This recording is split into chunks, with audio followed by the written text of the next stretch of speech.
दोस्तों, स्वागत है आपका हमारे ऑनलाइन प्लेटफॉर्म में। और वैदिक संस्कृति में इससे पहले में हमने देखा था ऋग्वेद को। और आज हम देखेंगे वेदों में सामवेद को।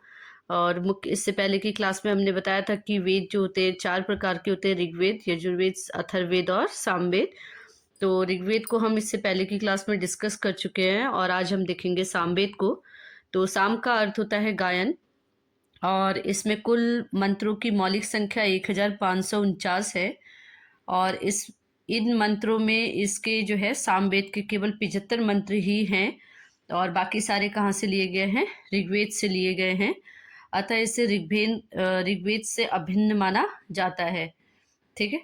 और सामवेद के मंत्रों का गायन करने वाला उद्गाता कहते हैं। सामवेद के जो मंत्र है, मंत्रों का गायन करने वाला उद्गाता कहते हैं, यानी कि यहीं से गायन की प्रथा का उद्गम हुआ था। और सप्त स्वरों का उल्लेख जो है वो सबसे पहले किस में मिलता है? सामवेद में मिलता है। जैसे सारे गामा, ठीक है, सारे गामा पाधा निसा, 7 स्वर हैं, सारे गामा पाधा निसा, यानी कि सप्त स्वरों का उल्लेख सबसे पहले कहाँ मिलता है? सामवेद में मिलता है। और ये सप्त स्वर कौन कौन से हैं? सारे गामा पाधा निसा। ठीक है। सामवेद की जो है मुख्यतः 3 शाखाएं हैं। ठीक है। सामवेद की कितनी शाखाएं हैं? ये 3 शाखाएं हैं: कौथुम, राणायनी और जैमिनी। उसके बाद आते हैं ब्राह्मण ग्रंथ। तो सामवेद के मूलतः 2 ब्राह्मण हैं। 2 ब्राह्मण हैं, तांडव और जैमिनी। तांडव ब्राह्मण बहुत बड़ा ब्राह्मण है, इसलिए इसे महाब्राह्मण भी कहते हैं। और यह 25 अध्यायों में क्या है? विभक्त है, इसलिए इसे पंचविश भी कहा जाता है। ठीक है। तो जो आपका जैमिनी तांडव ब्राह्मण है, ये 25 अध्यायों में विभक्त है, इसलिए इसे क्या कहा जाता है? पंचविश भी कहा जाता है, और इसलिए इसे महाब्राह्मण भी कहते हैं। ठीक है। उसके बाद आता है षड्विश ब्राह्मण। तांडव ब्राह्मण के परिशिष्ट के रूप में है, इसे अद्भुत ब्राह्मण भी कहते हैं। जैमिनी ब्राह्मण में याज्ञिक कर्मकांड का वर्णन है, यानी कि यज्ञों का वर्णन सबसे पहले कहाँ मिलता है? जैमिनी ब्राह्मण में। उसके बाद आते हैं अरण्यक। तो इसके 2 अरण्यक हैं, जैमिनी अरण्यक और छांदोग्यारण्यक। ठीक है, छांदोग्य अरण्यक। ठीक है, जैमिनी अरण्यक और छांदोग्य अरण्यक। उसके बाद आते हैं उपनिषद में। तो सामवेद के 2 उपनिषद हैं, छांदोग्य उपनिषद एवं जैमिनी उपनिषद। छांदोग्य उपनिषद सबसे प्राचीन उपनिषद माना जाता है। देवकी के पुत्र कृष्ण का सर्वप्रथम उल्लेख जो है इसी में मिलता है, और इसमें प्रथम 3 आश्रम तथा ब्रह्म एवं आत्मा की अभिन्नता के विषय में उद्दालक, अरुणी एवं उसके पुत्र श्वेत केतु के बीच विख्यात संवाद का वर्णन भी इसी में है। ठीक है। तो इसमें जो है देवकी के पुत्र कृष्ण का सर्वप्रथम उल्लेख जो है किस में मिलता है? इसी उपनिषद में मिलता है, छांदोग्य उपनिषद में। ठीक है, किसमें? छांदोग्य उपनिषद में। तो उसके बाद आता है यजुर्वेद। तो यजुर्वेद में हम इसको 2 भागों में विभक्त करके, अध्ययन की दृष्टि से 2 भागों में ये विभक्त है: शुक्ल यजुर्वेद और कृष्ण यजुर्वेद। ठीक है, शुक्ल यजुर्वेद और कृष्ण यजुर्वेद। और शुक्ल यजुर्वेद में पद्य में है, पूरा क्या है? ये पद्य में है ये वेद। और कृष्ण यजुर्वेद जो है पूरा गद्य में है। और शुक्ल यजुर्वेद में शुक्ल यजुर्वेद को हम वाजनेयी संहिता भी कहते हैं। और इसकी 2 शाखाएं हैं, काण्व और माध्य दिन और काण्व। शुक्ल यजुर्वेद की 2 शाखाएं हैं। और यजुर्वेद में कर्मकांड, याज्ञिक अनुष्ठान, बलिदान प्रथा इसका वर्णन है। और पुरोहित, अर्धवर्य या अर्धवर्यु का भी इसमें क्या है? वर्णन है। और ये पूर्णतः ऋग्वेद पर आधारित है।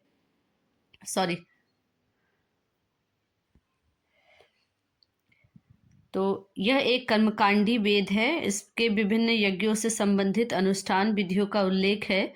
और यह वेद गद्य एवं पद्य दोनों में है। गद्य में जो लिखा हुआ है उसे हम कहते हैं कृष्ण यजुर्वेद, और जो पद्य में लिखा गया है उसे हम कहते हैं शुक्ल यजुर्वेद। शुक्ल यजुर्वेद को हम वाजस्नेयी संहिता भी कहते हैं। ठीक है।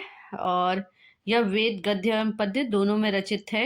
यह 40 अध्यायों में विभाजित है। इसमें 1990 मंत्र संकलित हैं। और यजुर्वेद के कर्मकांडों को संपन्न कराने वाला पुरोहित को हम क्या कहते थे? अर्धवर्यु कहते थे। ठीक है। तो यहाँ पे जो भी कर्मकांड और याज्ञिक अनुष्ठान होते थे, या जो भी कर्मकांड जो कराता था, उस पुरोहित को हम क्या कहते थे? अर्धवर्यु कहते थे। और इसकी 2 शाखाएं हैं, शुक्ल यजुर्वेद और कृष्ण यजुर्वेद। कृष्ण यजुर्वेद में गद्य का वर्णन है, शुक्ल यजुर्वेद में पद्य का वर्णन है। शुक्ल यजुर्वेद को हम वाजस्नेयी संहिता भी कहते हैं। इसकी 2 शाखाएं कांड और मध्य दिन हैं। अधिकांश विद्वान शुक्ल यजुर्वेद को ही वास्तविक वेद मानते हैं। कृष्ण यजुर्वेद की 4 शाखाएं हैं, काष्टक, कपिस्थल संहिता, मैत्रेयी संहिता और तैत्तिरीय संहिता। कृष्ण यजुर्वेद में मंत्रों की व्याख्या गद्य रूप में मिलती है। उसके बाद आता है ब्राह्मण ग्रंथ। शुक्ल यजुर्वेद का केवल एक ब्राह्मण ग्रंथ शतपथ ब्राह्मण है। यह सबसे प्राचीन तथा सबसे बड़ा ब्राह्मण माना जाता है। इसके लेखक जो है महर्षि याज्ञवल्क्य हैं। और शतपथ ब्राह्मण में जल प्लावन कथा, पुनर्जन्म का सिद्धांत, पुरूरवा उर्वशी आख्यान, राम कथा तथा अश्विन कुमार द्वारा चैवन ऋषि के यौवन दान का वर्णन है।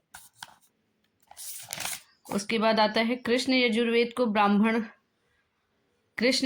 के ब्राह्मण का नाम तैत्तिरीय ब्राह्मण है। अरण्यक यजुर्वेद के अरण्यक, बृहद्रारण्यक और तैत्तिरीय और शतपथ इसके प्रमुख हैं। कृष्ण यजुर्वेद के ब्राह्मण का नाम क्या है? तैत्तिरीय ब्राह्मण है। ठीक है। और अरण्यक में देखिए, यजुर्वेद के अरण्यक जो हैं वो कौन कौन से हैं? बृहदारण्यक और तैत्तिरीय और शतपथ। यानी कि अरण्यक 3 थे, बृहदारण्यक और तैत्तिरीय और शतपथ। उसके बाद आते हैं उपनिषद। तो उपनिषद, ठीक है, उपनिषद क्या है? यजुर्वेद के उपनिषद हैं बृहदारण्यक उपनिषद, कठोपनिषद, ईशोपनिषद, श्वेताक्षर उपनिषद, मैत्रायण उपनिषद और महानारायण उपनिषद। उसके बाद है बृहदारण्यक उपनिषद में याज्ञवल्क्य गार्गी का प्रसिद्ध संवाद है। और तैत्तिरीय उपनिषद में अधिक अन्न उपजाऊ एवं कठोपनिषद में यम और नचिकेता के बीच प्रसिद्ध संवाद का वर्णन है। इस उपनिषद में आत्मा को पुरुष कहा गया है। उसके बाद आता है चौथा वेद, यानी कि लास्ट वेद, अथर्ववेद। तो अथर्वा ऋषि के नाम पे इस वेद का नाम क्या पड़ा? अथर्ववेद पड़ा। और इसको वेद त्रय से बाहर मानते हैं। ठीक है। और ये क्या है? अंगिरस ऋषि के नाम पर इसका नाम अथर्वगिरस भी पड़ गया। अथर्व शब्द अथर और वाणी शब्दों के संयोजन से बना है। इसका तात्पर्य है जादू टोना। ठीक है। इसका तात्पर्य क्या है? जादू टोना। कुछ विद्वान अथर्वन का वास्तविक अभिप्राय अग्नि उद्बोधन करने वाला पुरोहित मानते हैं। किसी यज्ञ में कोई बाधा आने पर उसका निराकरण अथर्ववेद ही करता है। अतः इसे ब्रह्मदेव या श्रेष्ठ वेद भी कहा जाता है। ब्रह्मवेद या फिर श्रेष्ठ वेद भी कहा जाता है। अथर्ववेद के मंत्रों का उच्चारण करने वाले पुरोहित को ब्रह्म कहा जाता है। चारों वेदों में यही वेद सर्वाधिक लोकप्रिय है। अथर्ववेद में भी पद्य के साथ साथ गद्य के अंश भी प्राप्त होते हैं। और अथर्ववेद में 20 अध्याय, 731 सूक्त और 6000 मंत्र हैं। इस वेद में वंशीकरण, जादू टोना, मरण, भूत प्रेत आदि के मंत्र तथा नाना प्रकार के औषधियों का वर्णन है। इसमें जन साधारण लोकप्रिय विश्वासों और अंधविश्वासों का वर्णन है। इसकी अधिकांश ऋचाएं दुरात्माओं या प्रेत आत्माओं से मुक्ति का मार्ग बताती है। अथर्ववेद में मगध और अंग का उल्लेख सुदूरवर्ती प्रदेशों के रूप में किया गया है। इसी में सभा और समिति को प्रजापति की 2 पुत्रियां कहा गया है। और इनमें परीक्षित का उल्लेख मिलता है। अथर्ववेद की 2 शाखाएं शौनक और पिप्लाद हैं। और ब्राह्मण, इसका एकमात्र ब्राह्मण गोपद ब्राह्मण है, जिसे गोपद ऋषि ने क्या किया था, संकलित किया था। और अरण्यक, तो अथर्ववेद का कोई अरण्यक नहीं है। उपनिषद, मुंडकोपनिषद, मांडुक्योपनिषद और प्रश्नोपनिषद जो हैं इसके मुख्य उपनिषद हैं। मुंडकोपनिषद में सत्यमेव जयते एवं यज्ञों की टूटी फूटी नौकाओं के समान कहा गया है, जिसके द्वारा जीवन रूपी भवसागर को पार नहीं किया जा सकता, आदि का उल्लेख मिलता है। मांडुक्यो उपनिषद सभी उपनिषदों में छोटा है।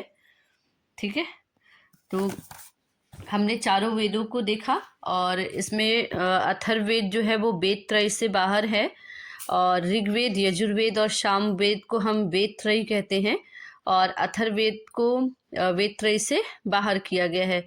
और इसमें लौकिक तत्व पर चर्चा की गई है। जादू टोना का वर्णन जो है अथर्ववेद में मिलता है। और अथर्ववेद की जो रचना है वो अथर्व अंगी यानी कि अंगिरस ऋषि ने इसकी रचना की थी। और अथर्ववेद और अंगिरस ऋषि यानी कि 2 ऋषियों ने इसकी रचना की थी। इसके 20 अध्याय हैं, 721 सूक्त हैं, 5987 या 6000 इसमें क्या है, मंत्र हैं। 200 मंत्र इसमें से किसमें, ऋग्वेद से लिए गए हैं। ठीक है, और अथर्ववेद जो है सर्वाधिक लोकप्रिय वेद है और इसे ब्रह्म वेद भी कहते हैं, श्रेष्ठ वेद भी इसको कहा जाता है। अथर्ववेद की 2 शाखाएं हैं, शौनक और पिप्लाद। और अथर्ववेद में जादू टोना, भूत पिचास, वंशीकरण, औषधियाँ, कृषि, कीटों और मौसम से बचने के लिए मंत्र आदि इसका क्या है, प्रमुख है। और अथर्ववेद में पुरोहित को ब्राह्मण, ब्रह्मा या ब्राह्मण कहा गया है। ठीक है, तो यहाँ आज हमने चारों वेद कंप्लीट किए और आज के लिए इतना ही। धन्यवाद।